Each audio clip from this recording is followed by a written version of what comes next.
पति पत्नी का पवित्र रिश्ता अब कलयुग में कलंकित होता जा रहा है। हाल फिलहाल में ही हमने ऐसे कई मामले देखे जहां पत्नियों ने अपने पति की हत्या कर दी या फिर करवा दी, तो कई मामलों में पति ने ही अपनी पत्नी को मौत के घाट उतार दिया।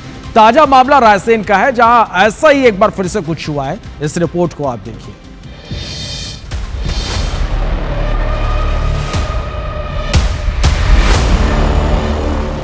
रायसेन जिले के बेगमगंज में मानवीय रिश्तों की पवित्रता को उस वक्त शर्मसार कर दिया गया जब एक पत्नी अपने ही पति को जहर देकर मौत के मुंह में ढकेलने को आतुर हो गई। पत्नी ने अपने ही पति को जान से मारने की कोशिश की, लेकिन उसकी कोशिश नाकाम हो गई। समय पर इलाज मिलने से युवक की जान बच गई, लेकिन अब दोनों के बीच का रिश्ता वैसा कभी नहीं रहेगा। घटना बेगमगंज के पास भुरेरू गांव की है। यहाँ रघुराज राजपूत अपनी पत्नी सोनाली को अपने साढ़ू भाई के यहाँ छोड़ने आया था और यहीं उसे खाने में मिलाकर जहर खिला दिया गया।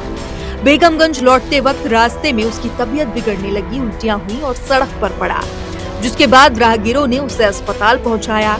यहाँ प्राथमिक इलाज के बाद सागर रेफर किया गया और राहगीरों की तत्परता से रघुराज की जान बच पाई।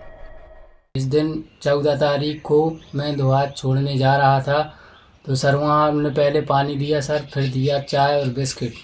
फिर मैं थोड़ी देर वहाँ पर रुका सर, उनके आंगन में मेरे को उल्टी हुई।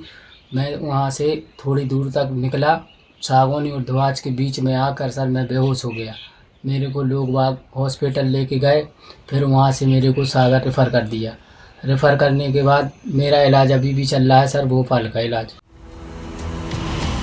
बेगमगंज पुलिस के अनुसार रघुराज की पत्नी सोनाली हर महीने अपने बहन के घर जाने की जिद करती थी, जिससे लेकर झगड़ा होता था।